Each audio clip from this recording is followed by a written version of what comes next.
प्रणिपात पिताश्री। यशस्वी भव। मैं यहाँ तुम्हें यह बताने नहीं आया कि मन लगाकर युद्ध करना, क्योंकि वो तो तुम करोगे ही। मैं यहाँ तुम्हें एक सीख देने आया हूँ।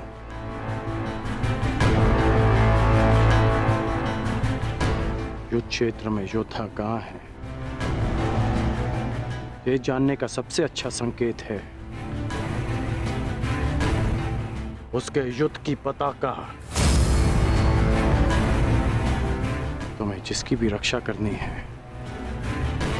या जिस पर भी प्रहार करना है, उसके रथ की पताका को जानना, पहचानना बहुत आवश्यक है। मैंने ये तुमसे पहले नहीं कहा, पर आज कह रहा हूं कि मुझे स्वयं पर गर्व है कि मैं तुम्हारा पिता हूं।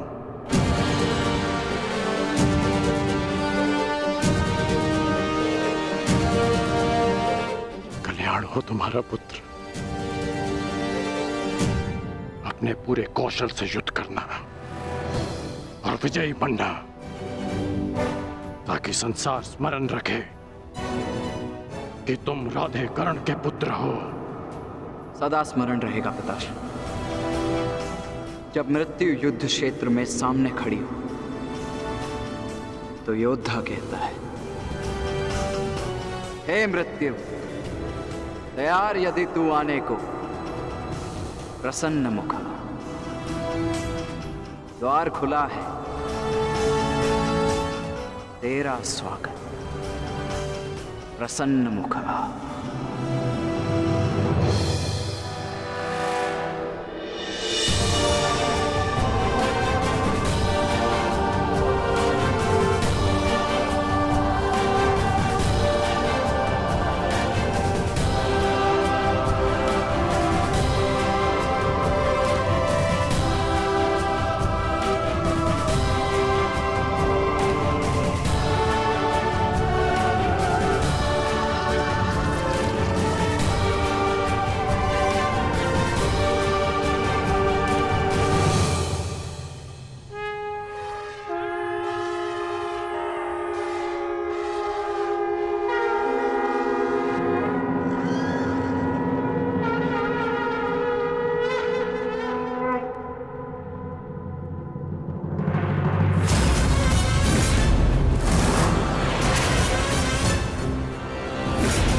समय आ गया है पार्थ। क्या करना है? स्मरण है ना?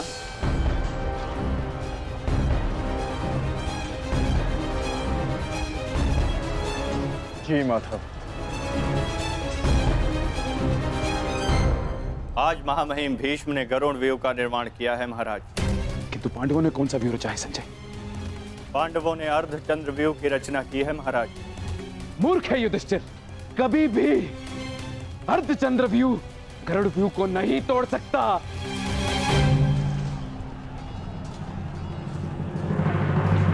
प्रस्थान करो विकोदर। जो आदेश वासुदेव। अपने साथ कुछ सैनिक भी लेते जाओ। जी वासुदेव। सैनिकों, आगे बढ़ो।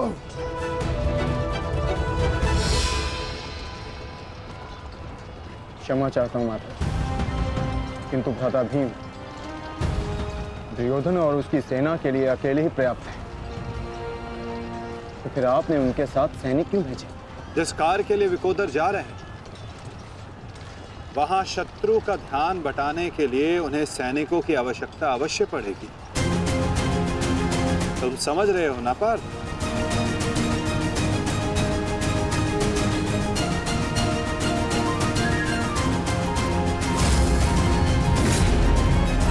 दुर्योधन, कल जो कार्य अधूरा रह गया था उसे पूर्ण करने का आज समय आ गया है। हाँ भीम, हाँ, क्योंकि नियति ने तुम्हारी मृत्यु मेरे हाथों लिखी है, मेरे हाथों। आओ, एक बार पुनः सोच लो दुर्योधन, कल मैंने ही तुम्हें प्राण दान दिया था और उसी के कारण आज तुम एक भयभीत हिरण की भांति पितामह की छाया में छिप कर बैठे हो। बाहर निकलो और लड़ो मुझसे। दुर्योधन, कहीं ऐसा तो नहीं कि तुम्हें अब समझ में आ रहा है कि रणभूमि सजाकर तुमने कितनी बड़ी मूर्खता की है? अभी ज्ञात हो जाएगा कि किसने कितनी मूर्खता की है। आओ दुर्योधन, मैं तुम्हारी प्रतीक्षा कर रहा हूं। साथी,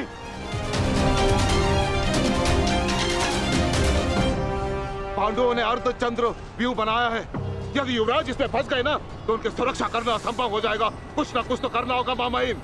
हमें इन्हें रोकना होगा। ये महामहिम।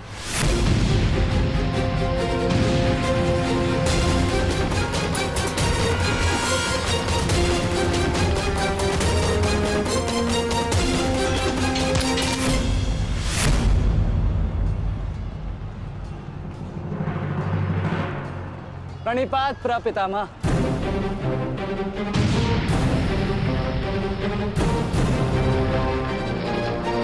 रुको। प्रणाम आचार्य। क्यों मेरे समक्ष आ जाते हो? मेरा जन्म ही सदैव आपके मार्ग में आने के लिए हुआ है आचार्य।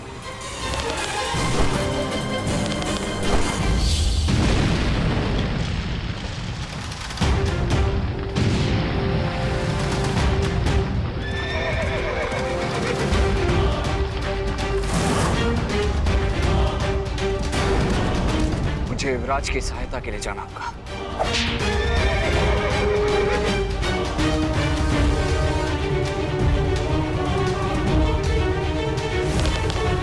सावधान दुर्योधन!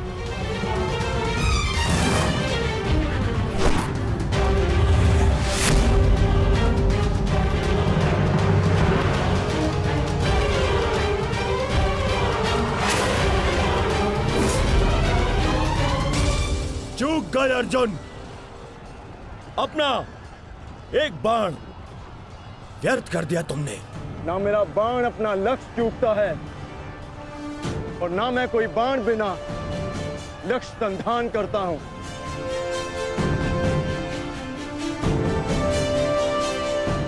अर्थात इसलिए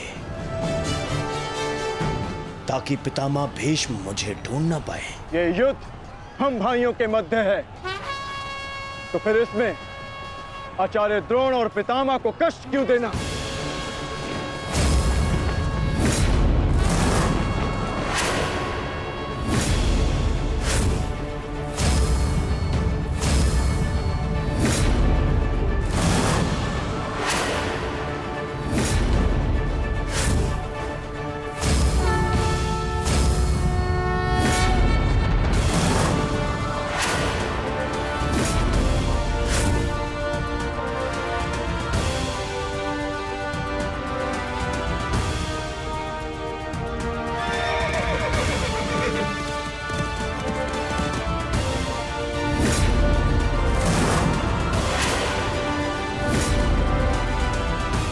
युद्ध क्षेत्र में योद्धा कहाँ है, ये जानने का सबसे अच्छा संकेत है उसके युद्ध की पताका। सारी पांडव पताकाएं एक साथ, अर्थात वहां कोई एक विशेष शत्रु है, और वो विशेष शत्रु युवराज दुर्योधन के अतिरिक्त और कोई नहीं हो सकता।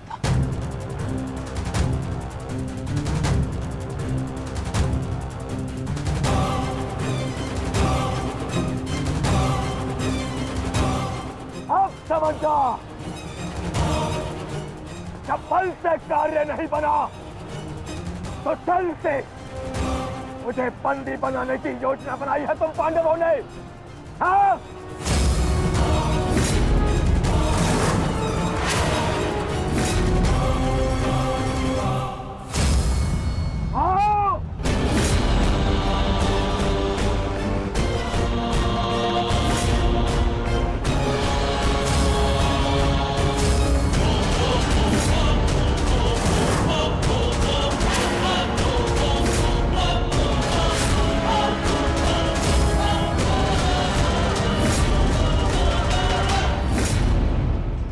सावधान दुर्योधन।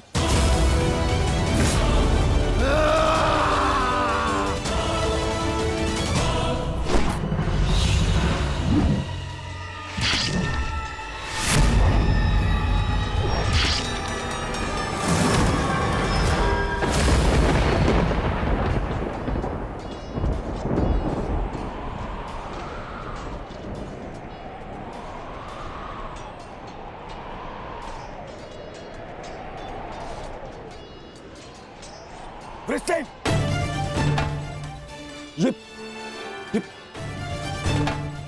ये क्या किया तुमने पुत्र? मुझे भूल गया। उठो उठो उठो।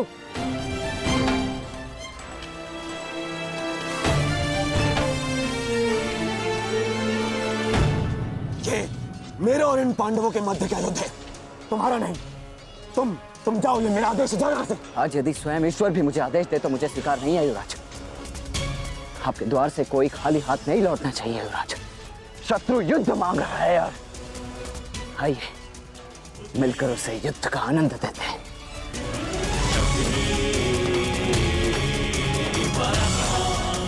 हर हर महादेव। हर हर महादेव।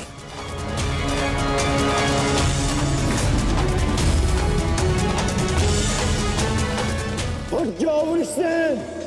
आज मेरे और दुर्योधन के मध्य जो भी आएगा, या तो रणभूमि से जाएगा या संसार से।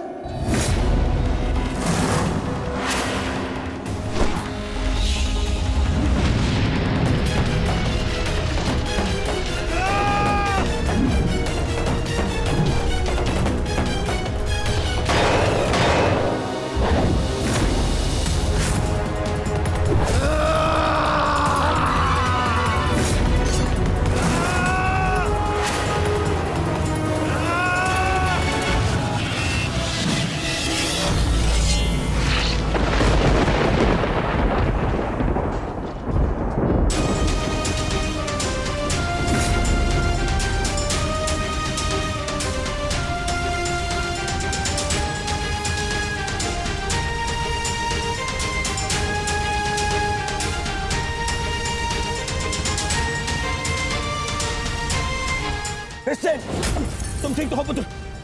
हाँ? आप मेरी चिंता मत कीजिए युवराज, आप स्वयं। वृषसेन,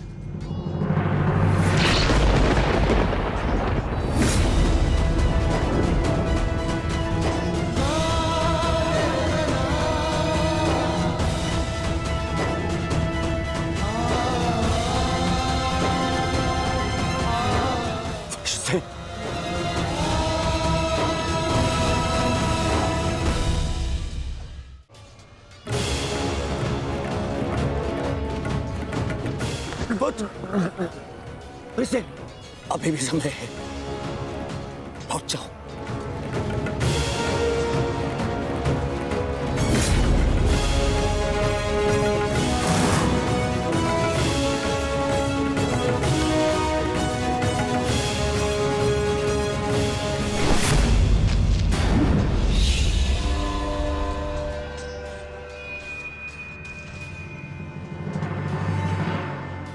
सूर्यास्त होने को है अर्जुन, संधान करो।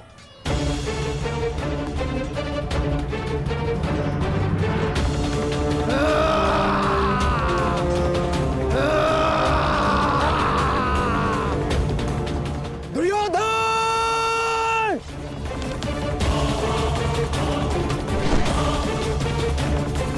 युवराज!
युवराज, आप सुरक्षित तो है ना? हाँ पुत्र, मैं सुरक्षित हूँ।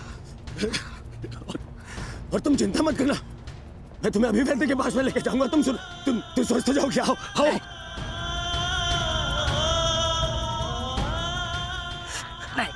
नहीं युवराज, मेरे पास समय नहीं है। नहीं। मुझे कहीं और जाना है। कहाँ जाना है पुत्र? मुझे जाना। पुत्र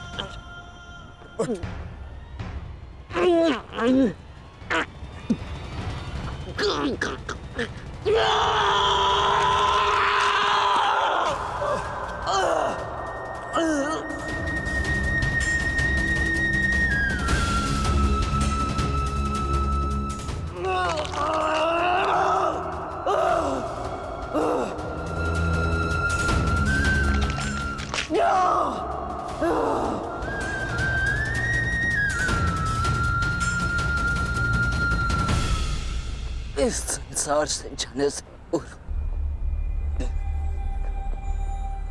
मुझे उनसे मिलना है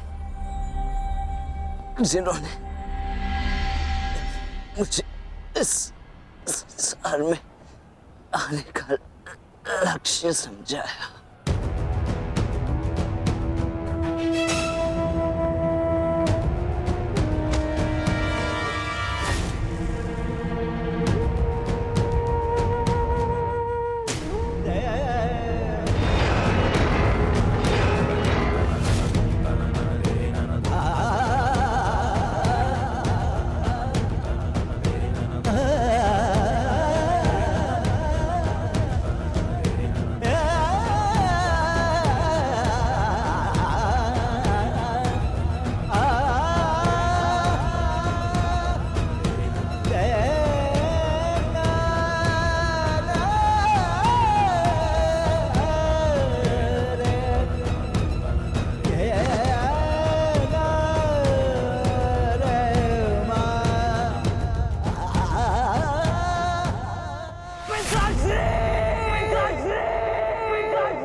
वचनबद्ध है,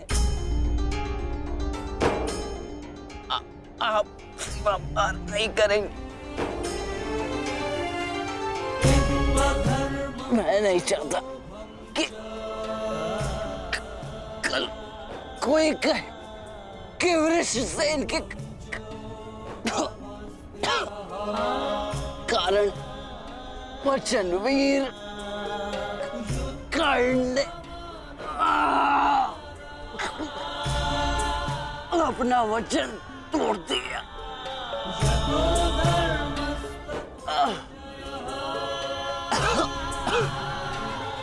आओ पुत्र, अपने पिता के पास आओ। हाँ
मैंने अपना वचन पूरा किया पिताजी।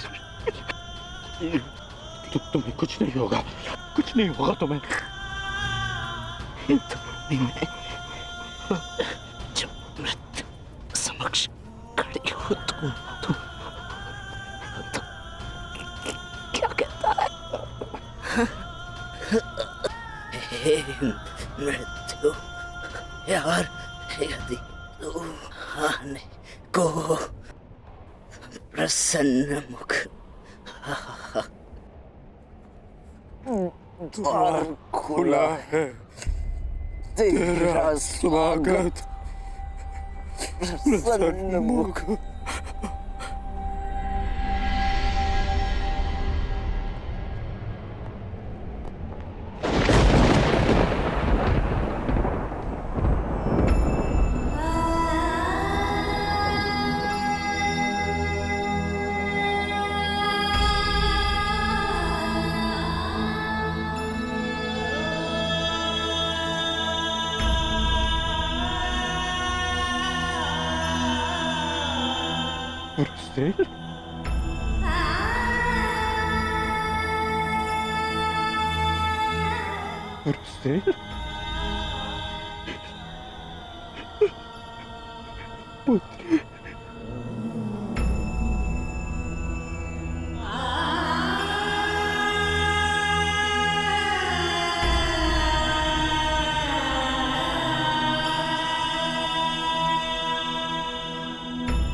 पुत्र पुत्र उठो उठो पुत्र उठो, तुम्हारी माता तुम्हें इसकी आज्ञा नहीं देती। उठो उठो पुत्र उठो।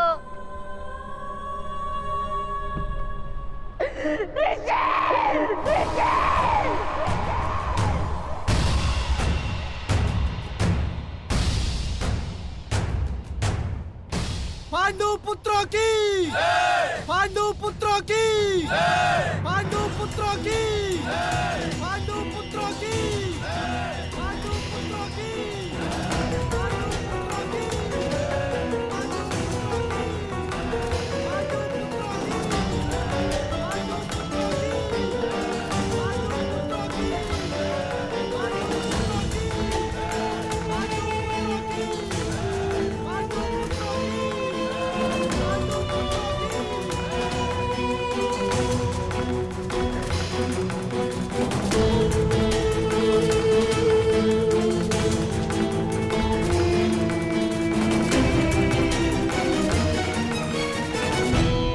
किस बात का उत्सव मनाया जा रहा है पांचाल कुमार?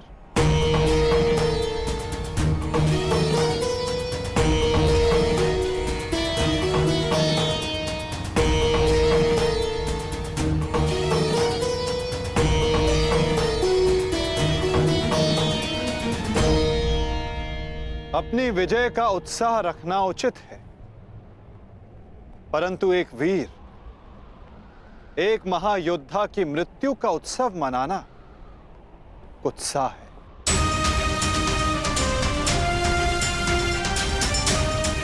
जब वीर उत्तर की मृत्यु पे हमने शोक मनाया था, तो आज वृषसेन की मृत्यु पर हमें उत्सव नहीं मनाना चाहिए।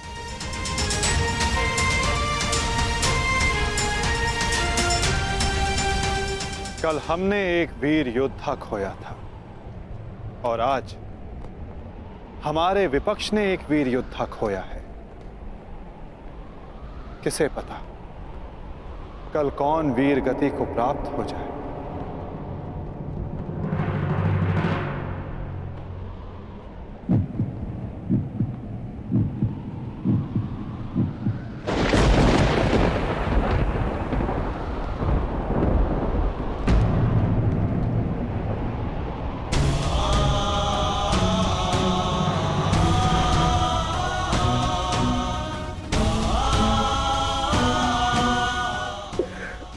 मुझे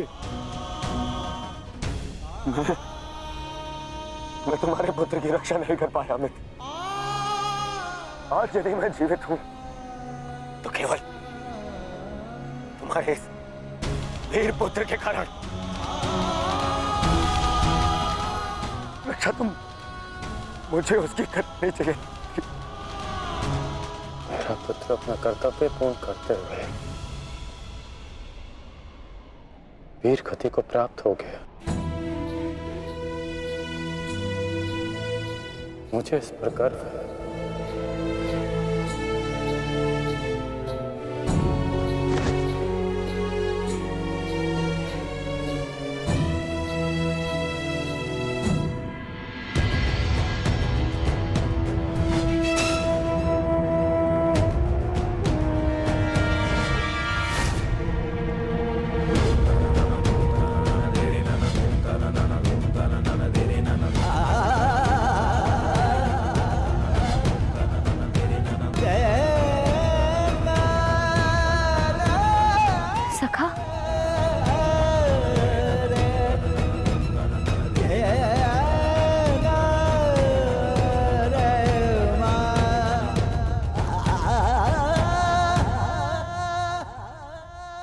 इतना तो मैं समझ गई थी कि वहां सबके मध्य आप मुझे कोई संकेत देना चाह रहे थे, परंतु आपका मंतव्य क्या था सखा? मैं समझ नहीं पा रही हूं। वो क्या है जो आप कहकर भी नहीं कह रहे थे? बताइए सखा। यही कि युद्ध में शत्रु का बाण नाम या मुख देखकर नहीं आता, वो केवल हृदय को छलनी कर जाता है सखी।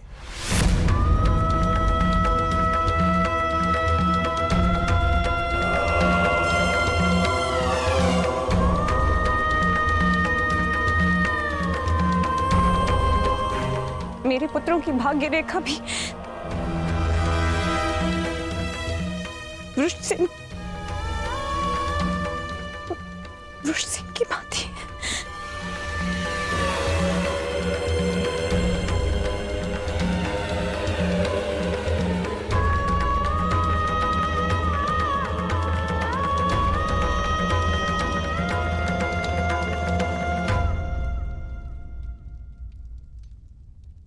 आने वाले कल पर तुम्हारा कोई वश नहीं, और जो कल हो गया उस पर शोक मनाने का कोई लाभ नहीं।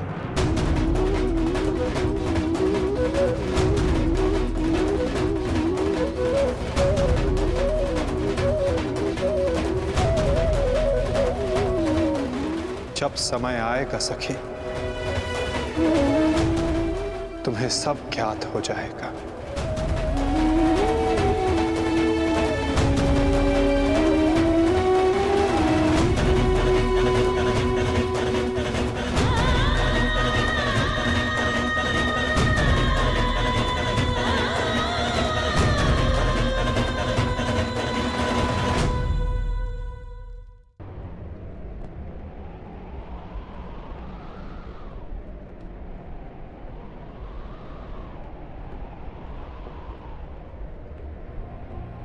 है मृत्यु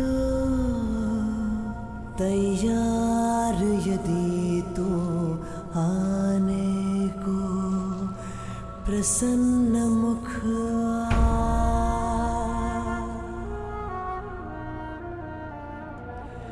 द्वार खुला है तेरा स्वागत वीर खड़ा द्वारे अभयागत।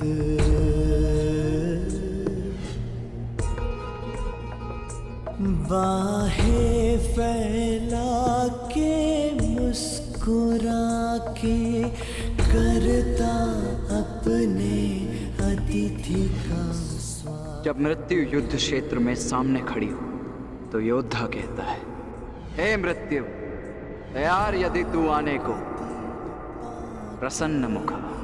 बालक आया तेरे आंचल छाया,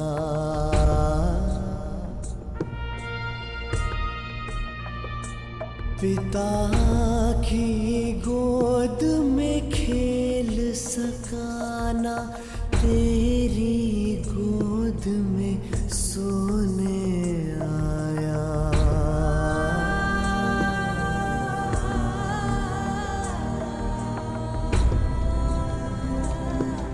सपना था वो विवश पिता का, उसकी हर आशा है टूटी।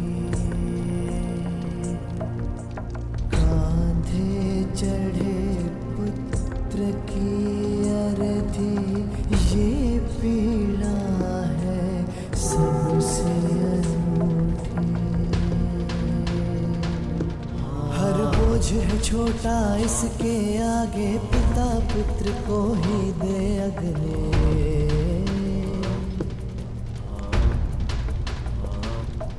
अश्रु है बहे आज अंगारे, आग नहीं है अब ये बुझने।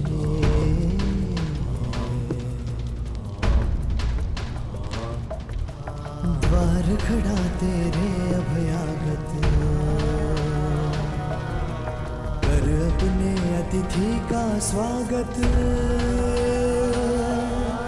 कर अपने अतिथि का स्वागत।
छोड़ो मुझे, इनका इतना साहस, यहाँ आ गए, क्यों आए हो यहाँ? आज के युद्ध पर अपनी विजय का उन्माद दिखाने, या फिर रिश्ते की मृत्यु पर उपहास उड़ाने? हाँ,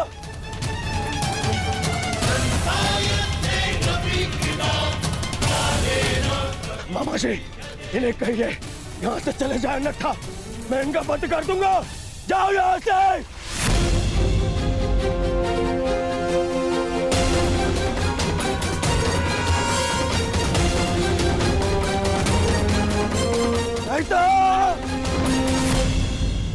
नहीं मित्र,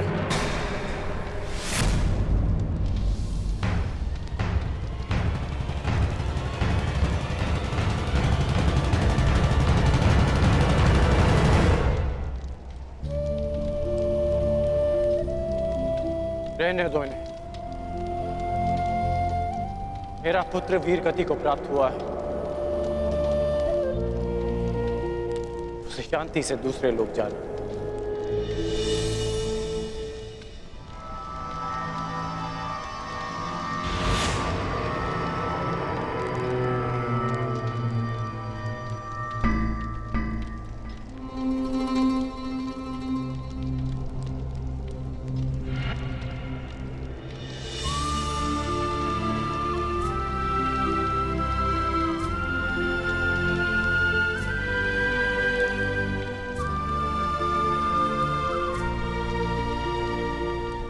आप सब मेरे पुत्र के अंतिम संस्कार में आए,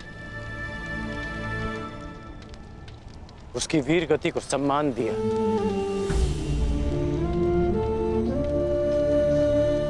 उसके लिए आपका बहुत बहुत धन्यवाद।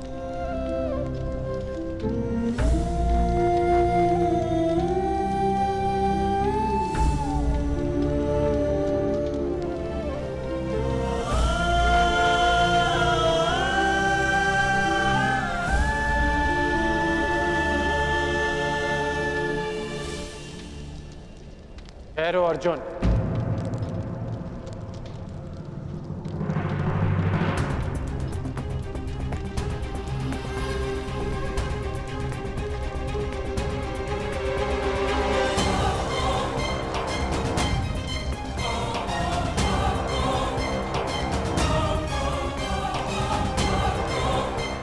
उस दिन की प्रतीक्षा करना जब मैं युद्ध भूमि में प्रवेश करूंगा।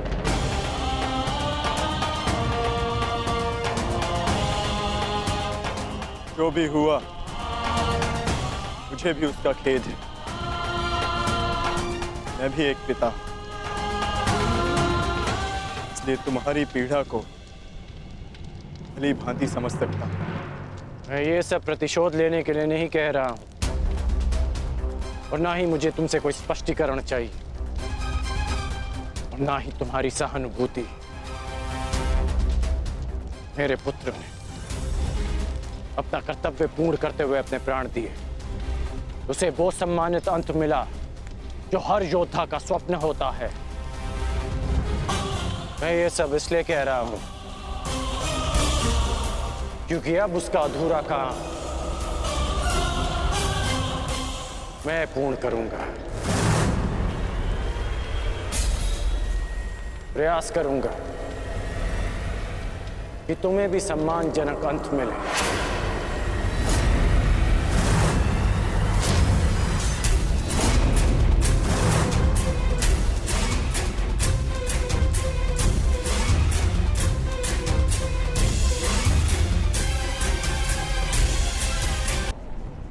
मेरी प्रतीक्षा करना अर्जुन। प्रयास करूंगा कि तुम्हें भी सम्मानजनक अंत मिले।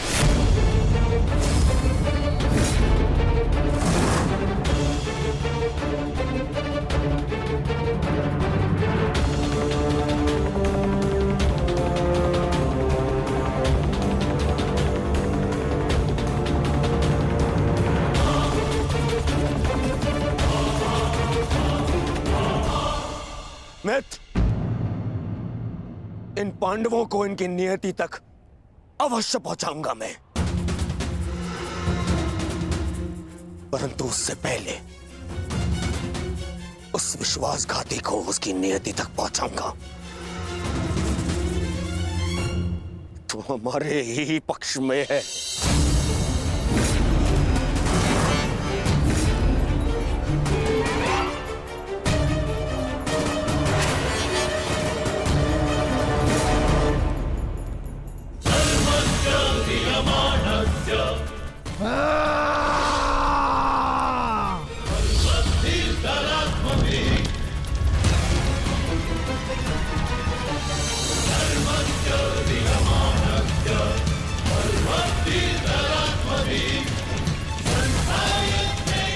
महामहिम,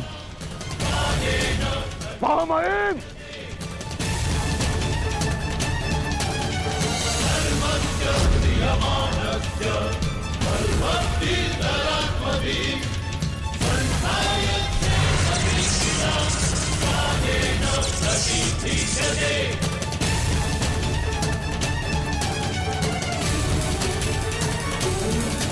महामहिम, आप ठीक तो है? महामहिम के शिविर में अग्नि लगाने का दुस्साहस किसने किया? उत्तर दो। एक विश्वासघाती को यही दंड मिलना चाहिए, यही।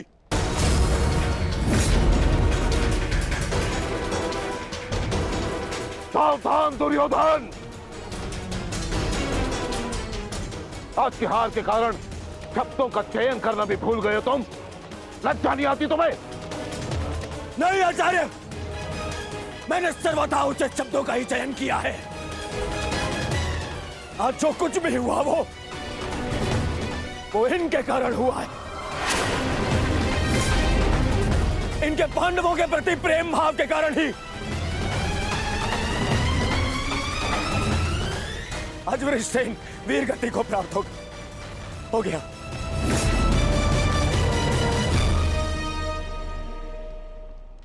इसीलिए मैं हस्तिनापुर का युवराज दुर्योधन आज अभी और इसी क्षण से आपको कौरव सेना के सेनापतित्व से मुक्त करता हूं। जाइए, चले जाइए वापस हस्तिनापुर और जाकर विश्राम करिए वहां।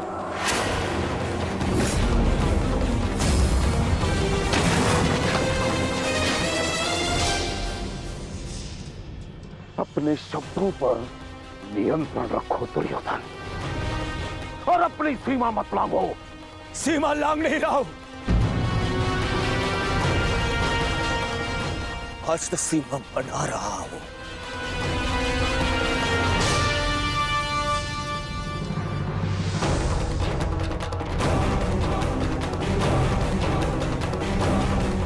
इस समय मैं ऐसे व्यक्ति के सामने खड़ा हूं जो हमसे अधिक हमारे शत्रुओं के पक्ष में है,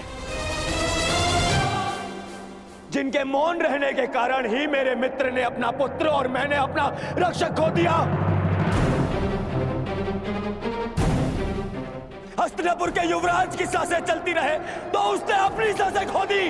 वृषसेन की मृत्यु का दुख जितना तुम्हें है उतना हमें है, हम सबको है। पर इसका अर्थ ये नहीं कि तुम महामहिम के साथ दुर्व्यवहार करो, जो मैं तुम्हें कदापि करने नहीं दूंगा। बस गुरुदेव, यदि आप भी पितामह के साथ विदा लेना चाहते हैं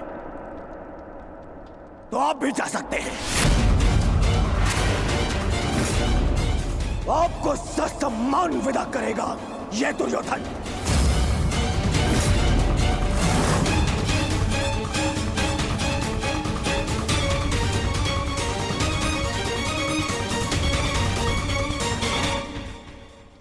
तैयार हो जाओ मित्र, कल से इस युद्ध में तुम अपने मित्र का साथ दोगे। इनसे कहीं अधिक इस युद्ध में मुझे तुम्हारी आवश्यकता है मित्र। दो सहोदर एक दूसरे का रक्त न भाई, ये उत्तरदायित्व आपको ही लेना होगा ताश्री। प्राण की रक्षा केवल आप ही कर सकते हैं। कदापि नहीं। जब तक मैं युद्ध भूमि में उपस्थित हूं तब तक अंगराज कर्ण युद्ध भूमि में पद नहीं रखेगा। क्यों मेरा मित्र मेरे साथ में युद्ध में खड़ा नहीं हो सकता? बताइए क्यों? कल को यदि फिर से मेरे प्राणों पर संकट आया, मेरे प्राणों की रक्षा कौन करेगा? मैं करूंगा तुम्हारी रक्षा। शत्रु को तुम्हारे समीप आने नहीं दूंगा।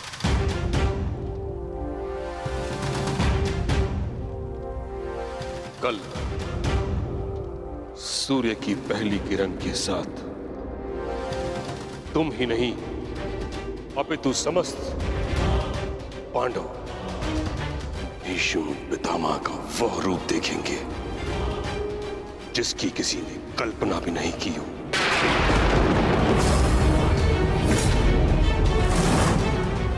यह मेरा वचन है।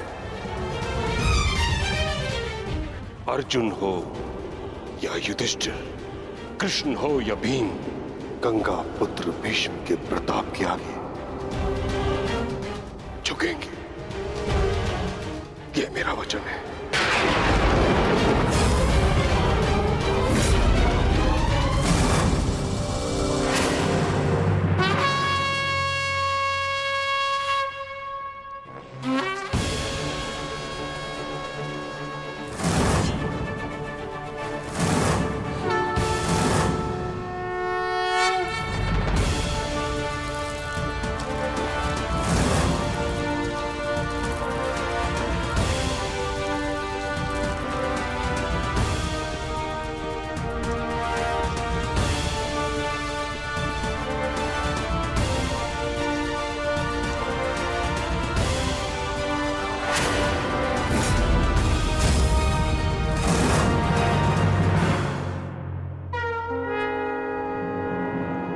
युद्ध का चौथा दिन।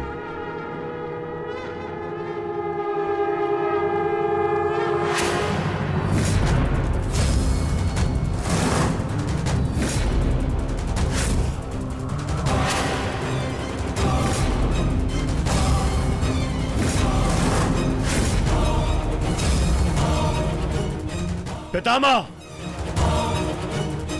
देव की रचना कीजिए। मुझे अपने प्राण का विश्वास दिलाइए पितामह। बस दुर्योधन, अन्य कोई व्यूह नहीं। चलो सारथी।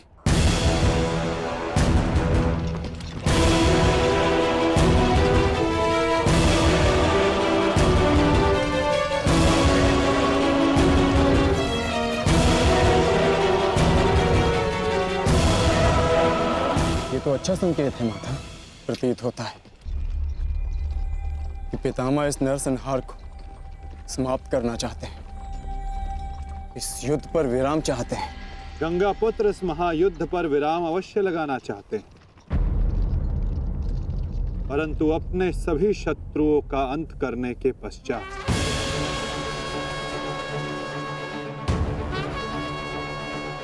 आक्रमण करो पांडु पुत्रों, और यदि सामर्थ्य हो तो जीवित रहो।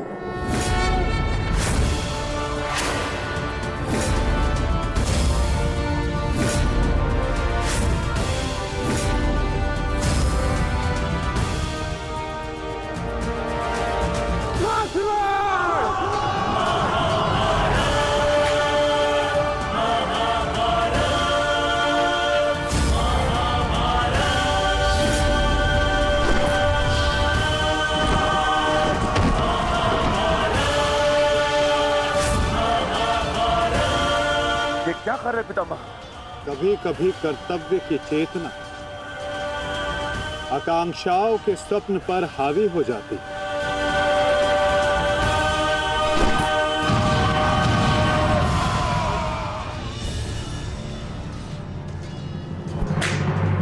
यह मेरी अंतिम चेतावनी है पांडुपुत्रों, और तुम्हारे पास ये अंतिम अवसर है।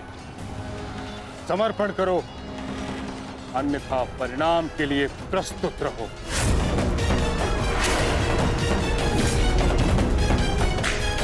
यदि समर्पण नहीं किया तो ऐसा संहार देखने को मिलेगा कि जिसकी आशा भी नहीं की होगी तुमने।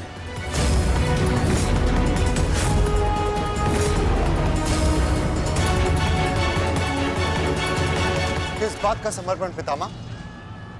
किस बात का समर्पण? आप भली भांति जानते हैं कि इस युद्ध के अलावा हमारे पास और कोई विकल्प नहीं, और यही युद्ध हमें हमारा अधिकार और न्याय दिलाएगा। तो ठीक है, अपने इस निर्णय का परिणाम भुगतने के लिए तत्पर हो जाओ।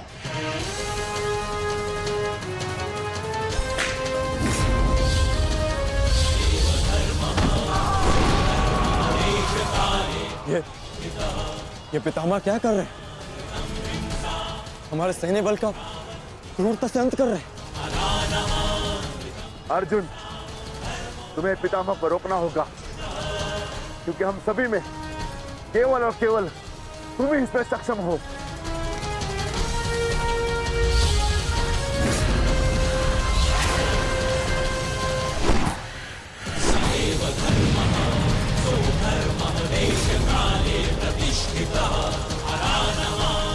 अर्जुन, युद्ध करो अथवा समर्पण।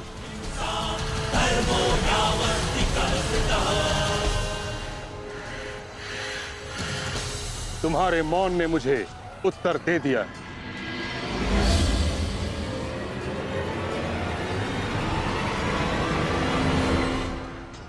और तुम द्वंद्व करना चाहते हो भी या नहीं?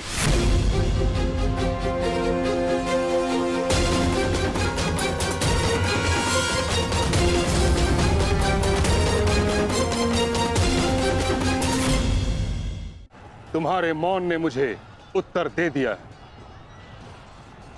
उचित होगा पितामह कि आप अपनी ओर से कौरवों को भी आक्रमण करने की अनुमति दीजिए। क्योंकि आप तो मेरे साथ द्वंद्व में व्यस्त होने वाले हैं। मेरी ओर से लड़ रहे योद्धाओं का अपमान मत कीजिए पितामह। ठीक है अर्जुन,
युद्ध का 9वां दिन।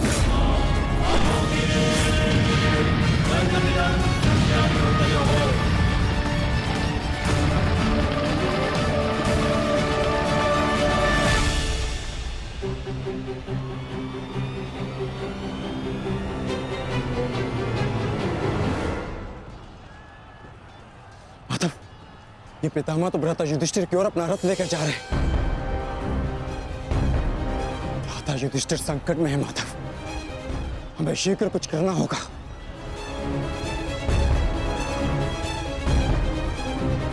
तुम भली भांति जानते हो युधिष्ठिर कि तुम मुझसे द्वंद्व करने में सक्षम नहीं हो।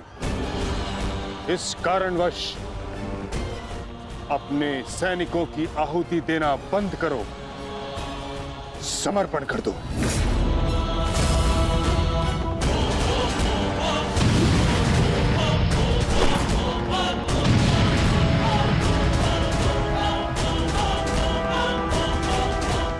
अद्भुत पितामह, अद्भुत। गंगा पुत्र अच्छा है, अच्छा है।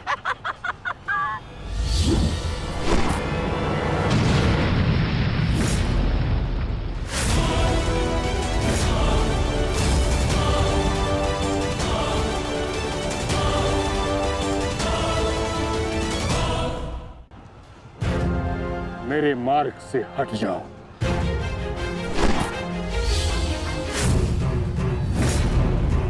यह मेरी अंतिम चेतावनी है पुत्र, मेरे मार्ग से हट जाओ।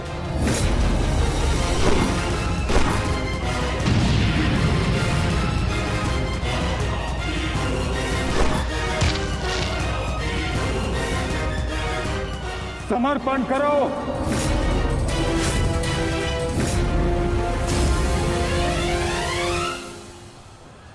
हम कौरवों के समक्ष समर्पण नहीं करेंगे पितामह, चाहे इसके लिए हम सबको अपने प्राण क्यों ना खोने पड़े।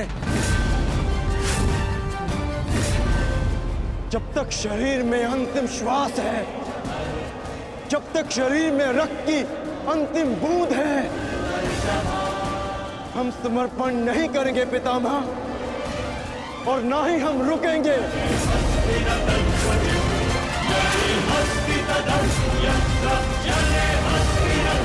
ठीक है अर्जुन, यदि तुम्हारा निर्णय यही है तो मेरा उत्तर भी जान लो।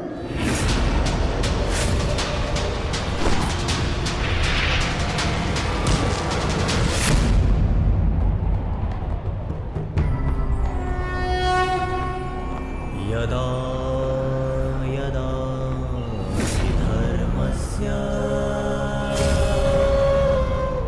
गंगापुत्र, गंगापुत्र,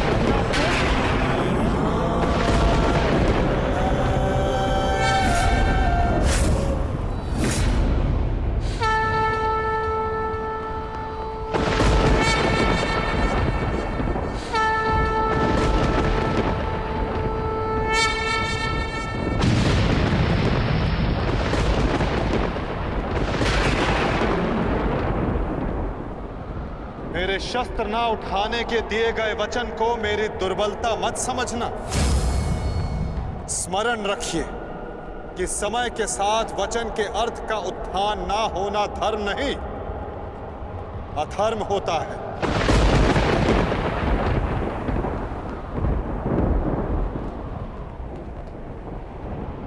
मैं केवल अपने कर्तव्य का पालन कर रहा हूं वासुदेव, और ऐसा करने से मुझे कोई नहीं रोक सकता। कोई भी नहीं।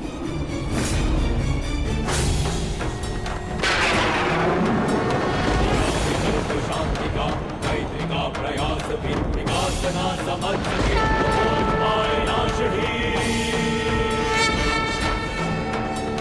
अबोध पे प्रहार से एक कर्ण रुद्र सब दानव का विनाश भी।